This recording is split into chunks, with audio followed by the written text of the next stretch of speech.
قرآن مجید کے اندر جو چیزوں کا ذکر ہو رہا ہے وہ کیا ہے؟ ساگ، ککڑی، گندم، پیاز اور مسور کی دال۔ نبی اکرم صلی اللہ علیہ وسلم کی حدیث مبارکہ ہے، نبی پاک علیہ السلام نے فرمایا کہ مسور کی دال کھایا کرو، اس سے دل نرم ہوتا ہے۔ مسور کی دال کھایا کرو، اس سے دل نرم ہوتا ہے۔ آج اگر ہم اپنے معاشرے کی طرف نظر دوڑائیں نا، تو ہمارے ہاں ایک سب سے لو کوالٹی کا کھانا کسے سمجھا جاتا ہے؟ جی دال کو۔ جی دال کھا رہے ہیں۔ یاد رکھیں، دالیں مختلف قسم کی اس کے فوائد ہیں، نقصانات ہیں، لیکن میں صرف مسور کی دال کے حوالے سے سائنسی طور پر اور اسلامی طور پر جو اس کے فوائد ہیں صرف چند ایک باتیں بیان کرتا ہوں۔ سب سے پہلی فضیلت کیا ہے کہ نبی پاک علیہ السلام جو سب سے بڑے حکمت والے اس امت کے حکیم ہیں، وہ فرما رہے ہیں کہ مسور کی دال کھایا کرو، اس سے دل نرم ہوگا، آنکھوں سے آنسو بہیں گے۔ جب دل نرم ہوتا ہے نا تو خوف خدا سے، عشق مصطفیٰ سے آنکھوں سے آنسو جاری ہوتے ہیں۔ نبی پاک علیہ السلام نے فرمایا مسور کی دال کھاؤ۔ اچھا، مسور کی دال کھانے کے طبی طور پر، سائنسی طور پر کیا فوائد ہیں؟ اگر آپ پڑھنا چاہیں تو ابھی نیٹ پر جا کر، گوگل پر جا کے لکھیں مسور کی دال کے فضائل یا اس کی اہمیت، تو ابھی آپ کے سامنے آ جائے گا۔ تو مسور کی دال کھانے کے فوائد بھلا کیا ہیں؟ جن لوگوں کو بلڈ پریشر کا مسئلہ ہے، جن لوگوں کو شوگر کا مسئلہ ہے، مسور کی دال بندے کا بلڈ پریشر اور بندے کے شوگر کو کنٹرول کرتی ہے، مسور کی دال۔ اور مسور کی دال کے اندر کاربوہائیڈریٹ ہے، یہ کاربوہائیڈریٹ بندے کے دماغ اور دل کو قوت دیتا ہے۔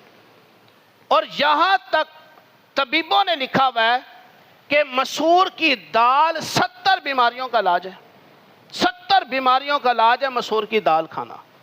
اور ہم جسے اہمیت نہیں دیکھے، بندہ بیمار ہوتا ہے نا تو اسے ہلکی پھلکی ہاضمے دار چیز چاہیے ہوتی ہے، ہم اس وقت کیا دیتے ہیں؟ مسور کی دال۔ ایسا ہے کہ نہیں؟ بندہ بیمار ہو جائے، بخار ہو، اور اس کے اندر جسم میں اتنی طاقت نہ ہو کہ وہ کسی سخت چیز کو جو ہے وہ ثقیل چیز کو ہضم کر سکے، تو اسے ہم کیا بنا کے دیتے ہیں؟ ہلکی پھلکی پتلی سی مسور کی دال۔ یہ جو لال رنگ کی دال ہوتی ہے، یہ مسور کی دال ہم بناتے ہیں۔ کیوں؟ جلدی ہضم بھی ہوگی، طاقت بھی دے گی اور نقصان بھی نہیں دے گی۔ تو مسور کی دال کھایا کریں۔ ایک جگہ میں پڑھ رہا تھا، شاید حدیث تھی یا کچھ اور تھا، اس میں لکھا تھا کہ مسور کی دال ہفتے میں 2 مرتبہ لازمی کھایا کرو۔ مسور کی دال، ہر دال کی بات نہیں ہو رہی، بعض دالیں ایسی ہوتی ہیں جس کے اندر آئرن بہت زیادہ ہوتا ہے، بعض اوقات وہ فائدہ مند نہیں ہوتی، لیکن مسور کی دال شوگر کو اور بلڈ پریشر کو کنٹرول کرتی ہے، اور دل کے امراض جن کو ہیں ان کے لیے مسور کی دال بہترین غذا ہے۔ مسور کی دال، تو گھر میں اگر دال بنے تو کبھی منہ نہیں بنانا کہ دال بن گئی ہے، لو جی دال بن گئی ہے۔ جب ہمیں ان کے فوائد کا پتہ ہوگا تو ہم خود ڈیمانڈ کریں گے بھی دال بناؤ، اس میں فائدے ہیں، خرچہ بھی کم ہے، فائدے بھی زیادہ ہیں۔ اور ہم جو فاسٹ فوڈ کھا رہے ہیں جس میں نقصان بھی زیادہ ہے، خرچہ بھی زیادہ ہے، تو کیوں نہ ہم اللہ کی وہ نعمتیں کھائیں جس میں خرچہ بھی کم ہے، فوائد بھی زیادہ ہے۔ کھانے والی چیزیں یہ ہیں۔ تو حضرت موسیٰ علیہ السلام نے فرمایا کہ جو چیزیں تم مانگ رہے ہو یہ ادنا ہیں، جو اللہ تمہیں من و سلوہ عطا کر رہا ہے یہ اعلیٰ ہے۔ من و سلوہ کیا تھا؟ آسمان سے کھانا اترتا تھا جس کے اندر من اور سلوہ تھا۔